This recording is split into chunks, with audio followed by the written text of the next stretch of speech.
Om Shanti. Good morning. सो आज बाबा आए हैं हम बच्चों को रियल कर्म योगी बनाने के लिए।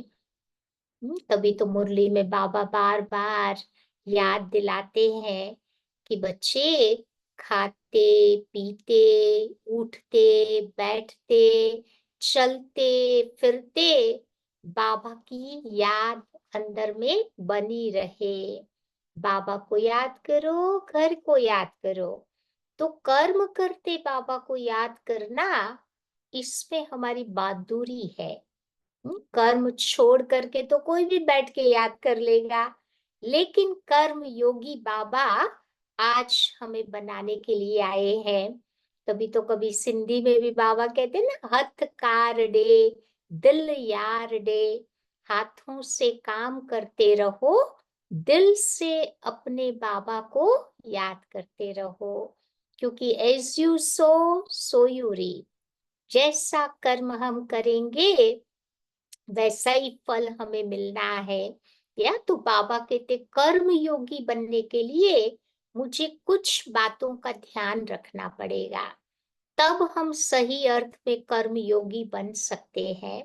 तो पहली बात आज बाबा बता रहे हैं कि जो भी हम कर्म करें वो कर्म बाबा की श्रीमत के अनुसार वो हमारे कर्म हो।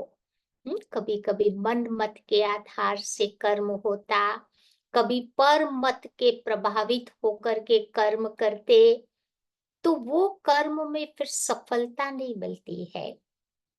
तो बाबा की श्रीमत कहाँ से मिलती है? तो बाबा की श्रीमत मिलती है बाबा की मुरलियों में से। बाबा की श्रीमत मिलती है दादियों से राय सलाह करने में। जो निमित्त आत्माएं हैं उनसे मिलजुल करके जो कर्म करते हैं वो कर्म हमारे श्रीमत के अनुसार होंगे। तो ऐसा कर्म करते हैं तो बाबा की याद बनी रहेगी। दूसरी बात बाबा आज बता रहे हैं कि जो भी कर्म करे वो आत्म अभिमानी बन करके कर्म करना है, सोल कॉन्शियस में स्थित होकर के। क्योंकि वो कर्म हमारे प्योर कर्म हो जाएंगे। ऐसा कर्म करने से हमारे शरीर के अंग भी प्योर हो जाएंगे। जैसे ब्रह्मा बाबा का उदाहरण हम सबको पता है ना। बाबा ने अपनी सोल कॉन्शियस स्टेज कैसे बनाई? बाबा बार बार डायरी में लिखता था, हजार बार लिखता था कि मैं आत्मा हूँ, फलाना व्यक्ति आत्मा है। लिख लिख करके सोच सोच करके बाबा ने अपनी सोल कॉन्शियस स्थिति बनाई थी। तो ऐसा अभ्यास जब हम बाबा के बच्चे भी करते हैं तो बॉडी कॉन्शियस से फ्री हो जाएंगे। फिर आत्मा के सातों गुणों का अनुभव होता रहेगा और बाबा की याद अंदर में बनी रहेगी। तीसरी बात आज बाबा बता रहे हैं कि जो भी हम कर्म करें वो हमारे कर्म अलौकिक हो। लौकिक को मुझे छोड़ना नहीं है, परंतु लौकिक को अलौकिक में परिवर्तित करना है। जैसे ब्रह्मा बाबा ने अपने परिवार को छोड़ा नहीं, उनके साथ रहे, परंतु अपनी दृष्टि वृत्ति का बाबा ने परिवर्तन किया कि ये बाबा के बच्चे हैं, बाबा ने मुझे इनके साथ रखा है इनकी सेवा करने के लिए। कई बार हम ये भी सोचते हैं कि हर कर्म में क्यों मुझे बाबा को इन्वॉल्व करना है? हम कैपेबल है, अपना कार्य कर सकते हैं, लेकिन हम सब का अनुभव है कि जब हम करने चाहते हैं तो कई बार ट्रैप हो जाते हैं। कई बार वो हमारे से ठीक से कर्म होता नहीं है।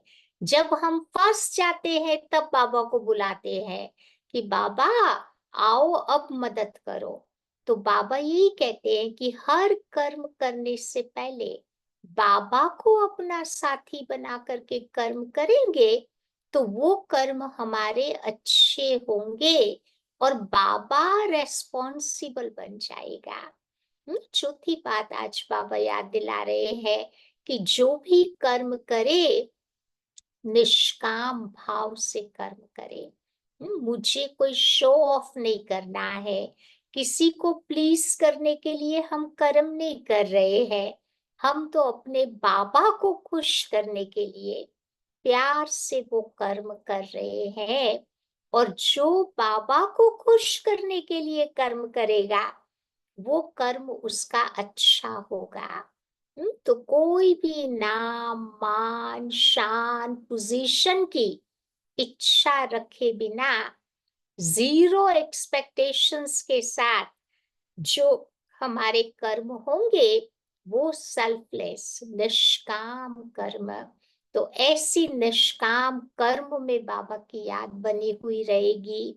फिर बाबा कहते जो भी कर्म करे वो सरेंडर होकर के करना है। कर्म करते करते, या जैसे गोपियों की जो अवस्था थी, हर समय कृष्ण की स्मृति थी।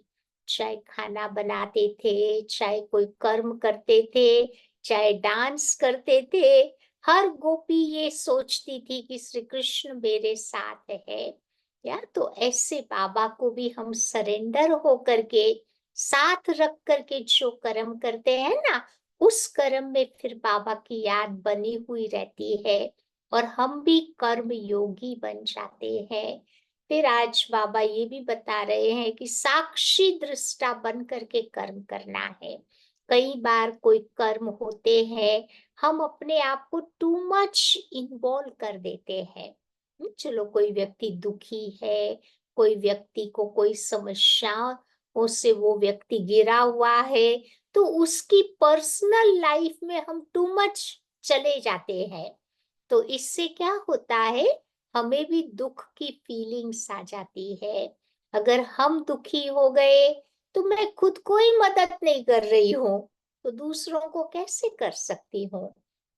तो इसीलिए बाबा हम बच्चों को ये समझाते हैं कि ऐसी सिचुएशन में मुझे साक्षी दृष्टा बनना है कि हर आत्मा अपने कर्मों के अनुसार जो भी हो रहा है वो चुकतू कर रही है। मेरा काम है उसे मुझे ज्ञान योग से मदद करना है, परंतु उसकी पर्सनल लाइफ में टू मच मुझे इन्वॉल्व नहीं कर देना है।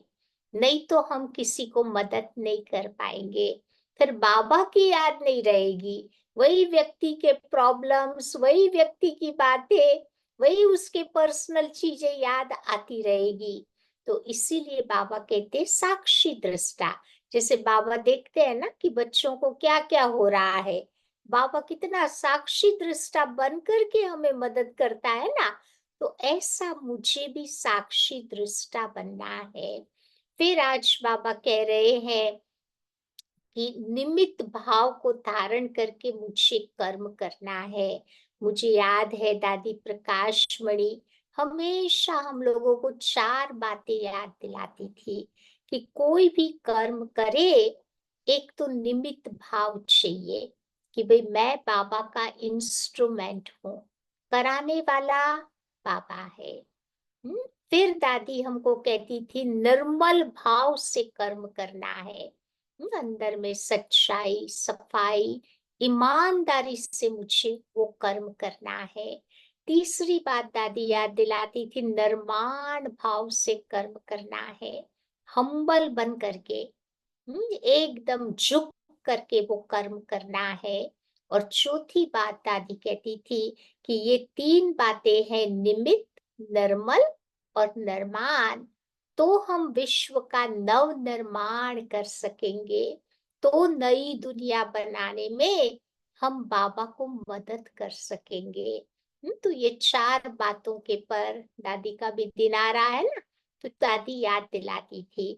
फिर जगदीश भाई की भी एक बात मुझे याद आती है, वो भी हमेशा कहते थे कि कर्म योगी बनने की तीन स्टेजेस है। पहली स्टेज है सेवाधारी। सेवाधारी में थोड़ा सा मैंपन आ जाएगा। दूसरी स्टेज है इंस्ट्रूमेंट, निमित्तपन का भाव। उसमें सूक्ष्म में थोड़ा मैंपन रहेगा। लेकिन तीसरी फाइनल बड़ी स्टेज है, वो है कठपुतली की स्टेज, कि टोटली मेरी बुद्धि की डोरी, श्रीमत की डोरी बाबा के हाथ में है। जैसे बाबा हमें नचा रहा है, कर्म करा रहा है, वैसे हम कर्म कर रहे हैं। अपनी मर्जी से कुछ नहीं हो रहा है। तो ये है कर्म योगी की फाइनल स्टेज। तो ऐसा कठपुतली समझ करके कर्म करते रहना है। और एक फाइनल बात बाबा बताते हैं, टायरलेस बन करके कर्म करना है, अथक बन करके कर्म करना है। क्योंकि जहां पर हमारा प्यार होता है, रुचि, इंटरेस्ट होता है कोई बात में, तो हम इजीली अथक बन जाते हैं। इसीलिए बाबा कहते कोई भी कर्म ड्यूटी समझ के नहीं करना है, परंतु प्यार से, रुचि से करना है, तो उसमें थकावट का अनुभव नहीं होगा। तो ये कुछ बातों के पर अगर हमारा अटेंशन है, तो सच्चा कर्म योगी हम बन सकते हैं। तो आइए सुनते हैं आज की बाबा के मधुर महावाक्य। आज है 20 तारीख की मुरली। तो बाबा कहते, मीठे बच्चे, काम काज करते हुए भी एक बाबा की अंदर में याद रहे। चलते फिरते उठते बैठते बाप और घर को याद करो। यही तो तुम्हारी बहादुरी है। सब कुछ करते हुए बाबा को याद करे, घर को याद करे। यही तो हमारी बहादुरी है। सब छोड़ करके याद करो, वो तो कायरता की निशानी हो गई। आज का प्रश्न है, बाप का रिगार्ड और डिसरिगार्ड कब और कैसे होता है? डिलिबरेटली हम कोई बाबा का डिसरिगार्ड नहीं करते, लेकिन कभी कभी बाबा कहते छोटी छोटी बातों के पर ध्यान नहीं दिया तो अपने आप वो डिसरिगार्ड हो जाता है। कैसे? तो बाबा समझा रहे हैं, जब तुम बच्चे बाबा को अच्छी तरह याद करते हो, तब रिगार्ड देते हो। अगर तुम कहते हो, कभी कभी बाबा को क्या कहते हैं कि बाबा, याद करने की हमें फुर्सत ही नहीं है, इतना बिजी है हम कि आपको याद करने का टाइम ही नहीं है। तो ये जैसे बाबा का डिसरिगार्ड हो गया। वास्तव में देखा जाए तो ये बाप का डिसरिगार्ड नहीं करते, ये अपना ही डिसरिगार्ड करते हैं। उससे बाबा को नुकसान नहीं होगा, नुकसान हमारे को ही होता। इसीलिए नामी ग्रामी केवल भाषण में नहीं, परंतु याद की यात्रा में बनो। कई लोग ज्ञान सुनाने में बहुत अच्छे होते हैं, लेकिन बाबा कहते हैं याद में नामी ग्रामी बनो। याद की यात्रा का चार्ट रखो, क्योंकि याद से तुम्हारी आत्मा सतो प्रधान बन जाएगी। ओम शांति। तो रूहानी बच्चों के प्रति रूहानी बाप बैठ समझाते हैं। ये जो 84 का चक्र है, उसका ज्ञान भी बच्चों को समझाया है। तो ये समझो एक नॉलेज है ना, जो हम बच्चों ने जन्म जन्मांतर पढ़ी है और धारणा भी करते आए हैं। ये बिल्कुल सहज है, ये कोई नई बात नहीं है। तो बाबा बैठ बच्चों को समझाते हैं कि सतयुग से लेकर कलयुग अंत तक तुमने कितने पुनर्जन्म लिए? सोचो, पूरे साइकिल में कितने पुनर्जन्म लिए होंगे? तो 84 जन्म का चक्कर था ना, ये हमने पूरा किया। तो ये ज्ञान तो सहज बुद्धि में है। ये भी एक पढ़ाई है। रचना के आदि मध्य अंत को भी समझना है। सो बाप के सिवाय और कोई तुम्हें समझा नहीं सकता। बाबा कहते हैं, इस ज्ञान से भी ऊंच बात है याद की यात्रा, जिसको योग कहा जाता है। ज्ञान से भी ऊंची चीज है याद की यात्रा। योग अक्षर बड़ा मशहूर है, परंतु ये है याद की यात्रा। जैसे मनुष्य यात्रा पर जाते हैं तो कहेंगे ना कि हम फलाने फलाने तीर्थ यात्रा पर जाते हैं। भक्ति में देखा है ना, जहाँ जहाँ लोग जाएंगे बड़े नशे से जाते हैं। तो श्रीनाथ या अमरनाथ जाते हैं तो वही याद रहता है। चलते चलते जिसकी यात्रा पर जाते ना, उसको याद करते करते चलते हैं। समझो अमरनाथ की यात्रा पर गए तो अंदर में बोलते जाते हैं, अमरनाथ बाबा की जय हो जय हो। तो और कोई बातें उनको याद नहीं आवे। तो अभी तुम बच्चे भी जानते हो, रूहानी बाप तो बड़ी लंबी यात्रा सिखाते हैं। उनकी तो कुछ महीनों की कुछ दिनों की होती है। हमारी यात्रा तो लाइफ टाइम की है ना। तो बाबा कहते हमारी तो लंबी यात्रा है। उन यात्राओं से तो फिर लौट आते हैं, फिर वापस अपने घर आ जाते हैं। लेकिन ये यात्रा है जो मुक्ति धाम जाकर के निवास करना है, बल पार्ट में आना है। परंतु इस पुरानी दुनिया में नहीं आएंगे। फिर हम अपनी नई दुनिया में आएंगे। इस पुरानी दुनिया से तुम बच्चों को वैराग है। ये तो छी छी रावण का राज्य है ना। तो मूल बात है याद की यात्रा। कई बच्चे ये समझते नहीं कि कैसे याद करना है। कोई याद करते हैं व नहीं करते हैं, ये देखने में तो कोई चीज नहीं आती। पता नहीं चलता कि ये याद कर रहे हैं या नहीं कर रहे, वो देखने की चीज नहीं है। बाबा तो कहते हैं, बच्चे अपने को आत्मा समझ, मुझ बाबा को याद करो। वो देखने की चीज नहीं है, न मालूम पड़ सकता है, परंतु ये उस अवस्था में कहाँ तक याद की यात्रा में कायम रहते हैं, ये तो खुद जान सकता है। व्यक्ति को अपने आप तो पता चल सकता है ना कि कितना उसका आंतरिक पुरुषार्थ है। तो बाबा युक्ति तो बहुतों को बताते हैं। कल्याणकारी बाबा ने समझाया है कि बच्चे अपने को आत्मा समझ, शुभ बाबा को याद करो। बल अपनी सर्विस भी करते रहो। जैसे मिसाल है ना, पहरे पर बच्चे हैं, चक्कर लगाते रहते हैं। इनको याद में रहना तो बड़ा सहज है। सिवाय बाप की याद के और कुछ भी याद नहीं आना चाहिए। बाबा तुम बच्चों को मिसाल देते हैं कि उस याद की यात्रा में ही आए और जाए। जैसे पादरी लोग होते हैं ना, कितना साइलेंस में जाते हैं। चर्च के जो प्रिस्ट होते हैं ना, एकदम साइलेंस में जाएंगे। तो तुम बच्चों को भी बड़ा प्रेम से बाप और घर को याद करना है।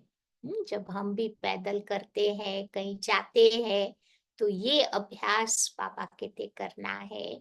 ये मंजिल बड़ी भारी है। भगत लोग भी यही पुरुषार्थ करते रहते हैं, परंतु उनको पता नहीं है कि हमको वापस जाना है। वो तो समझते हैं जब कलयुग पूरा होगा तब जाएंगे। उनको भी ऐसे सिखलाने वाला तो कोई है नहीं। तुम बच्चों को तो सिखलाया जाता है, जैसे पहरा देते हो, तो एकांत में जितना बाबा को याद करेंगे, उतना बहुत अच्छा है। मधुबन में अलग-अलग जो कॉम्प्लेक्सेस बने हुए हैं, तो वहां पर कोई ना कोई वॉचमैन भी होता है, रात को थोड़ा पहरा देना पड़ता है।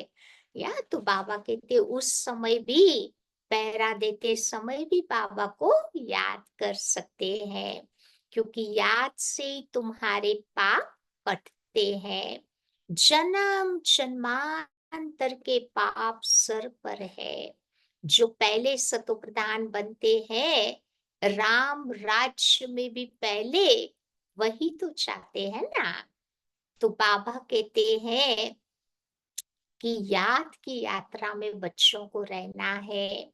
यहाँ तो कोई लड़ाई झगड़े की बात ही नहीं होती। मधुबन में जाते हैं तो वहां कहाँ लड़ाई झगड़े की कोई बात ही नहीं होती। आते जाते अथवा बैठते, एक पंथ दो कार्य, बहरा भी दो तो साथ साथ बाबा को याद भी करो। कर्म करते बाबा को याद करते रहो। पहरे वाले को तो सबसे जास्ती फायदा है। पूरी रात पहरा देता है ना जो व्यक्ति, वॉचमैन, उसको तो बहुत अच्छा फायदा है। चाहे दिन को चाहे रात को, जो भी पहरा देते हैं, उन्हों के लिए तो बहुत फायदा है। अगर ये याद में रहने की आदत पड़ जाए तो बाबा ने ये सर्विस बहुत अच्छी दी है, पहरा और याद की यात्रा। तो ये भी चांस मिलता है बाबा की याद में रहने का। ये भिन्न भिन्न युक्तियां बच्चों को बताई जाती है याद की यात्रा में रहने की। यहाँ तुम बच्चे जितना याद की यात्रा में रह सकेंगे, उतना बाहर धंधे आदि में नहीं रह सकेंगे। इसीलिए बच्चे आते हैं मधुबन रिफ्रेश होने के लिए, क्योंकि मधुबन जाते हैं तो और कोई काम होता ही नहीं है, बस ज्ञान योग ही तो करना है। यहाँ पर तो कितने गोरख धंधे होते हैं ना, तो इतना बाबा याद नहीं रहता। तो एकांत में जाकर एक पहाड़ी पर बैठ याद की यात्रा में रहे, या तो ये बहुत अच्छा यहाँ चांस है। यही तो मुख्य है बाप की याद। भारत का प्राचीन योग भी तो बड़ा मशहूर है ना। अभी तुम बच्चे समझते हो, इस याद की यात्रा से पाप कटते हैं, हम सतो प्रधान बन जाएंगे। तो इसमें बच्चों को पुरुषार्थ बहुत अच्छा करना है। बहादुरी तो इसमें है, जो काम करते करते बाबा को याद करके दिखाए। कर्म तो करना ही है, क्योंकि तुम बच्चे हो प्रवृत्ति मार्ग वाले। निवृत्ति मार्ग वाले घर बार छोड़कर चले जाते हैं, लेकिन हम तो है प्रवृत्ति मार्ग वाले।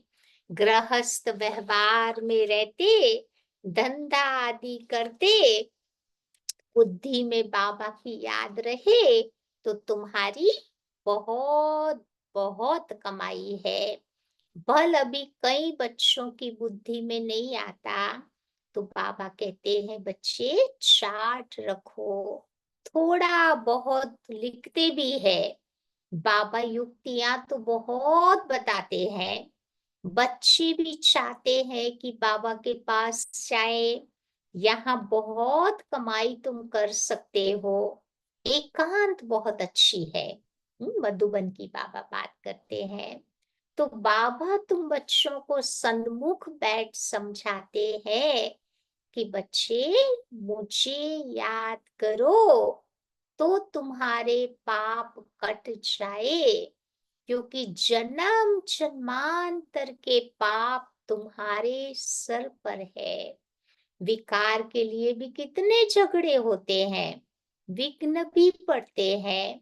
तो बाबा कहते हैं बच्चे, तुम याद की यात्रा में रहकर जन्म जन्मांतर के पापों का सर पर जो बोझा है उसे उतारो। योग अग्नि बोलते हैं ना, तो वो अग्नि, हम्म, स्थूल अग्नि भी अशुद्ध चीजों को जला देती है, तो हमारे पापों को भी ये योग अग्नि जला देती है, फिर बोझा उतर जाता। तो घर बैठे शिव बाबा को याद करते रहो। याद तो तुम बच्चे कहाँ पर भी बैठ के कर सकते हो, कहाँ भी रहते ये प्रैक्टिस करनी है। जो भी तुम्हारे पास आए उनको बाबा का पैगाम दो। बाबा कहते हैं अपने को आत्मा समझ बाबा को याद करो। इनको ही योग बल कहा जाता। बल माना ही ताकत, शक्ति। बाबा को भी कहा जाता है सर्व शक्तिवान। तो वो शक्ति बाबा से कैसे मिलेगी? तो उसके लिए बाबा कहते तुम्हें बाबा को याद करना पड़े। तुम नीचे उतरते उतरते तमो प्रधान बन गए, तो वो शक्ति तुम्हारी बिल्कुल खत्म हो गई। पाई की भी शक्ति नहीं रही। कलयुग आते आते एकदम शक्तिहीन बन गए। तुम्हारे में भी कोई है जो अच्छी रीति समझाते हैं और बाबा को याद भी करते हैं। तो अपने से पूछना है कि हमारा याद का चार्ट कैसा रहता है। सारे दिन में कभी रात को बैठ के चेक करे सारे दिन में बाबा कितना समय याद रहा। तो बाबा तो सब बच्चों को कहते हैं कि बच्चे याद की यात्रा है मुख्य, क्योंकि याद से तुम्हारे पाप कटेंगे। बल कोई सावधान करने वाला भी नहीं हो, तो भी तुम बच्चे तो बाबा को याद कर सकते हो ना। बल विलायत में अकेले अकेले रहो तो भी बाबा को याद कर सकते हैं। कई बच्चे देखो अकेले अकेले रहे बड़े हैं ना, विलायत में तो और ही अच्छा बाबा याद रहता। तो बाबा की याद से ही जन्म जन्मांतर के पाप भस्म हो जाएंगे। तो बाबा कहते बच्चे विनाश बिल्कुल सामने खड़ा है। बाबा युक्तियां भी बहुत अच्छी समझाते रहते हैं, फिर कोई करे न करे ये उनकी मर्जी। बच्चे भी समझते होंगे कि बाबा राय तो बहुत अच्छी देते हैं। हमारा काम है मित्र संबंधी आदि जो भी मिले उनको बाबा का पैगाम देना है। दोस्त हो या कोई भी हो, तुम बच्चों को सर्विस का शौक रहना चाहिए।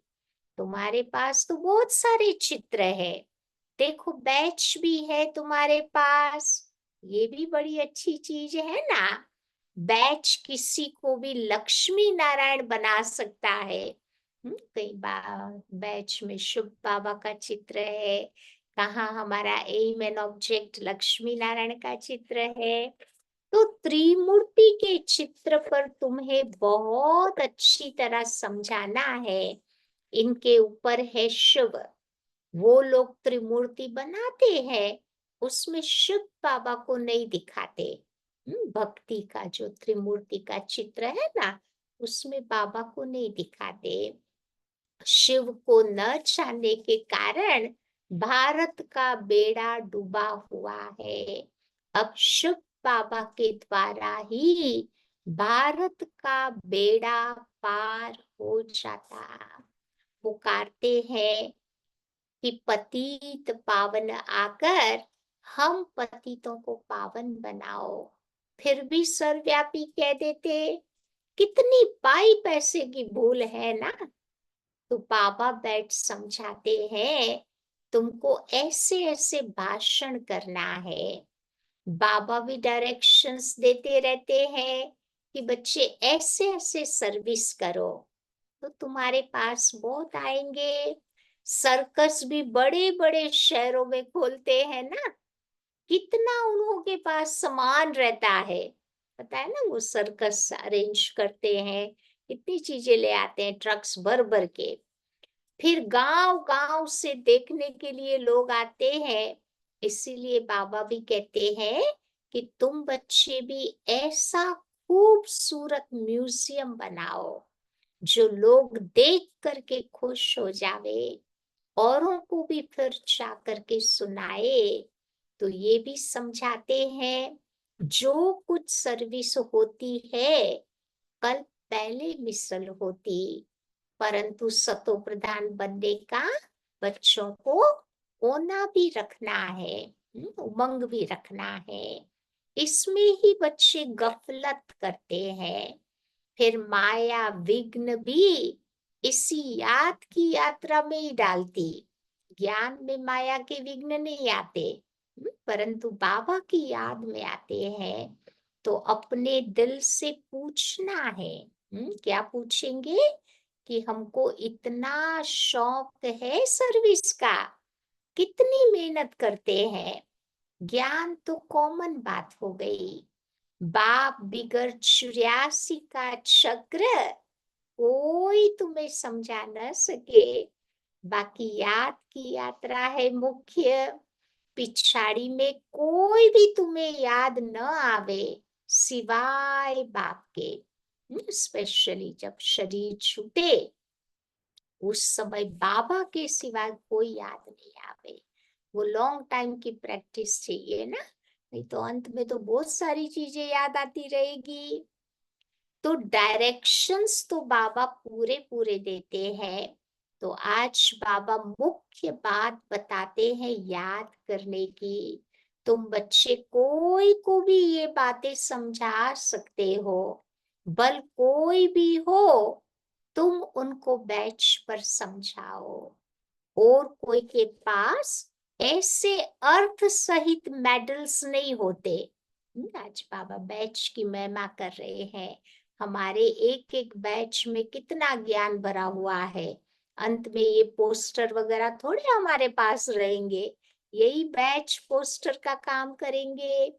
ये मिलिट्री वाले भी देखो अच्छा काम करते हैं तो उनको मेडल्स मिलते हैं। राय साहेब का मेडल, ये सब देखेंगे कि इनको वाइस रॉय से टाइटल मिला है। आगे वाइस रॉय होते थे, अभी तो बाबा कहते उनके पास कोई पावर नहीं है।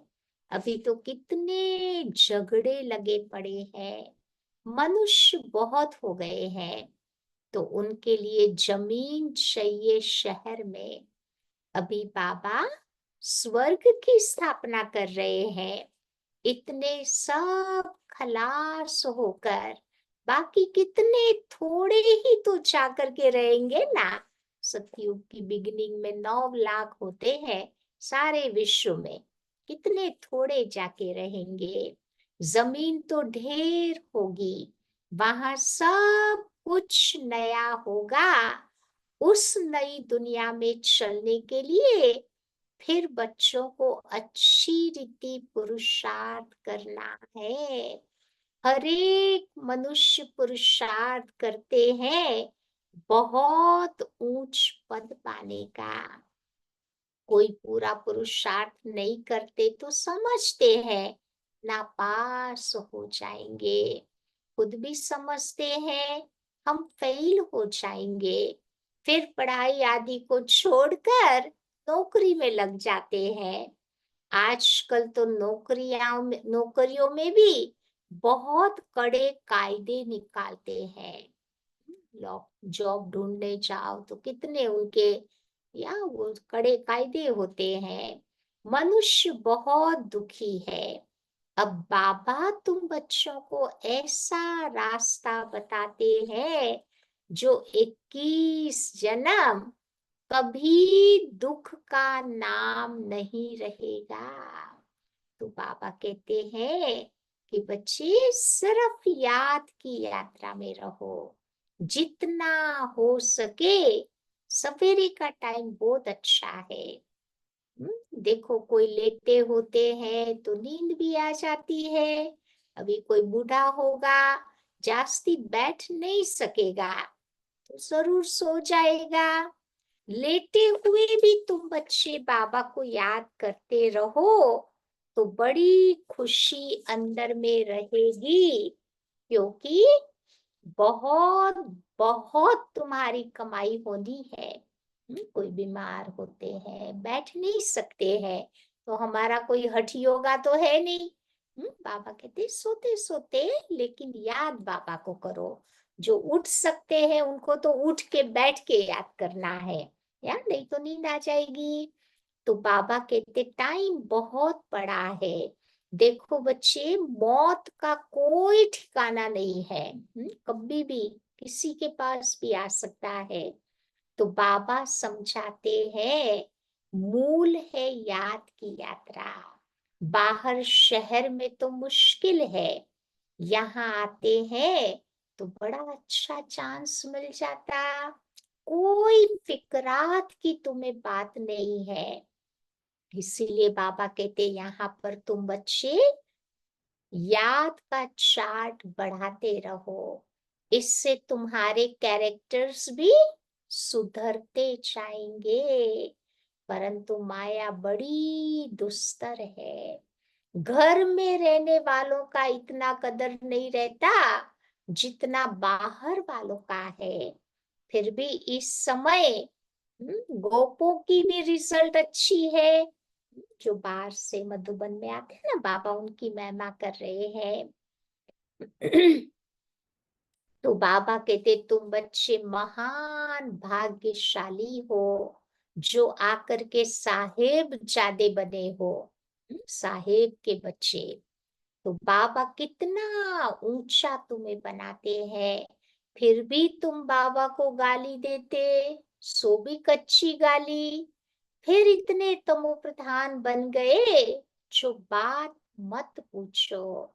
इससे जास्ती और क्या सहन करेंगे। कहते हैं ना कि जास्ती तंग करेंगे तो खत्म कर देंगे। तो ये बाबा बैठ तुम्हें समझाते हैं।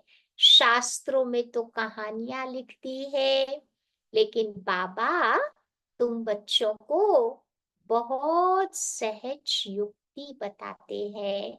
बाबा कहते बच्चे कर्म करते हुए तुम बाबा को याद करो, इसमें तुम्हारा बहुत बहुत फायदा है। सवेरे सवेरे आकर बाबा की याद में बैठो, तुम्हें बहुत मजा आएगा। आज बाबा कहते हैं प्रैक्टिकल में हम सबका अनुभव है ना, इतना मजा आता है ना। सवेरे सवेरे बाबा को याद कर लो, फिर सारा दिन तो कहाँ टाइम मिलता है, कितनी बातें होती है।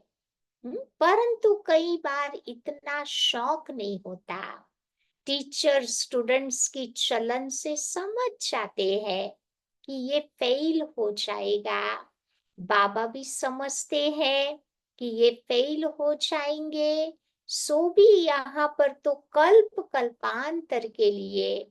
बल भाषण में तो बच्चे बहुत होशियार है, प्रदर्शनी भी समझा लेते हैं, परंतु याद है नहीं, इसमें फेल हो जाते हैं। तो ये भी जैसे बाबा का डिसरिगार्ड करते, वैसे तो देखा जाए तो अपना ही डिसरिगार्ड करते, उसमें बाबा का कुछ नुकसान नहीं होता, हमारा ही होता। अब शिव बाबा का तो डिसरिगार्ड होता ही नहीं।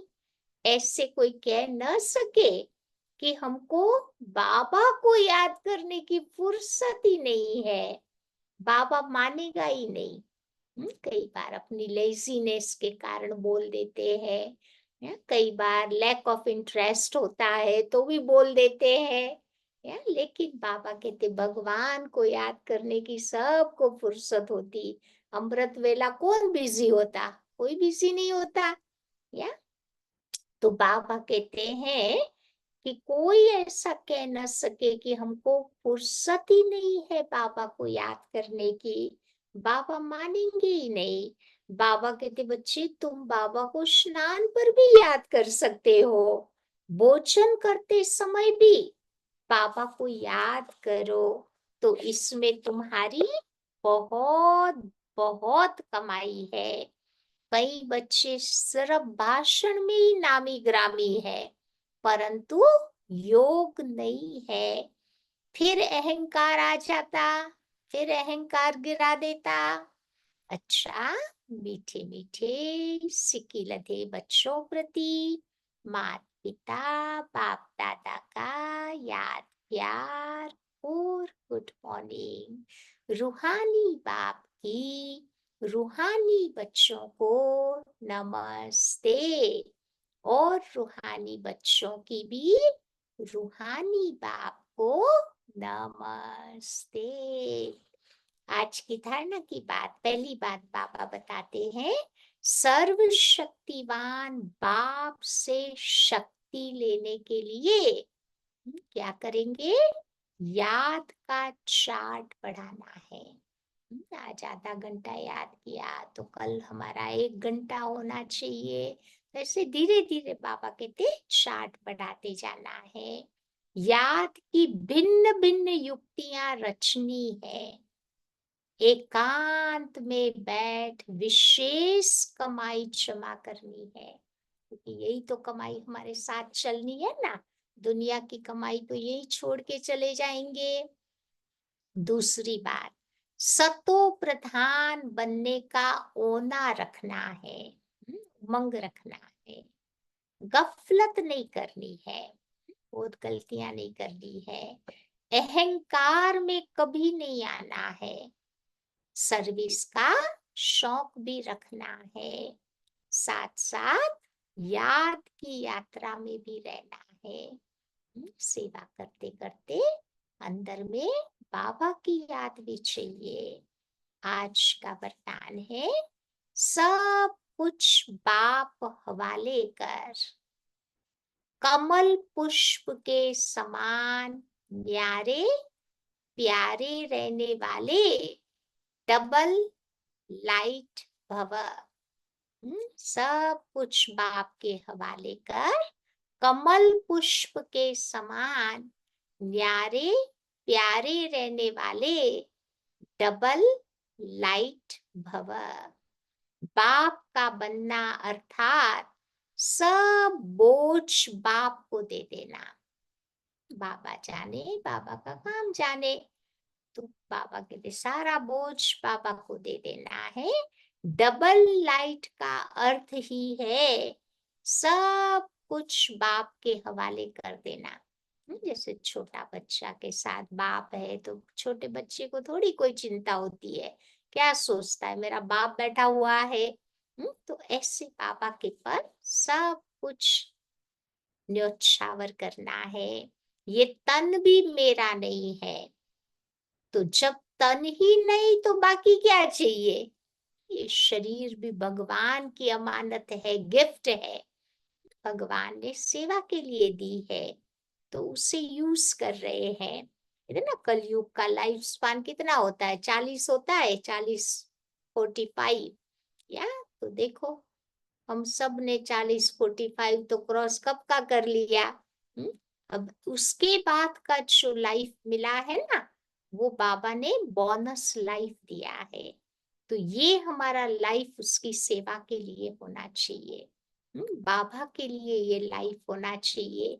तो बाबा इस बोनस लाइफ को बढ़ाता जाएगा। खाली अपने लिए ही यूज किया तो वो लाइफ नहीं है। वो तो एनिमल्स भी करते हैं, अपने बच्चों को पालते हैं, अपने लिए करते हैं, लेकिन ये लाइफ मेरा बाबा की सेवा के लिए है। देखो, आप सबका वायदा ही है ना, तन भी तेरा, मन भी तेरा, धन भी तेरा। जब सब कुछ तेरा कहा तो बोझ किस बात का। इसीलिए कमल पुष्प का दृष्टांत स्मृति में रख, सदा न्यारे और प्यारे रहो, तो डबल लाइट बन जाएंगे। कमल का पुष्प आप सबने देखा होगा, उसका कितना विस्तार होता है। वो कमल ककड़ी, फिर उसका वो जो बड़ा सा वो पत्ता होता है, कितनी चीजें उससे अटैच होती है। लेकिन कमल का फूल उन सब से ऊपर उठकर हम्म, रहता है, तो वो न्यारा भी है सबसे, वो सबका प्यारा भी लगता है। तो ऐसे बाबा कहते कमल फूल के समान दुनिया में रहते हुए, रेस्पॉन्सिबिलिटी निभाते हुए, सबके साथ अपना संबंध रखते हुए न्यारा और प्रभु का प्यारा बन के रहना है। स्लोगन, रूहानियत से रौब को समाप्त करो। रूहानियत से रौब माना बॉसीनेस। स्वयं को शरीर की स्मृति से गलाने वाले ही सच्चे पांडव है। नहीं, वो कहते हैं ना महाभारत वॉर हुई, उसमें सारे ही चले गए, खाली 5 पांडव बचे।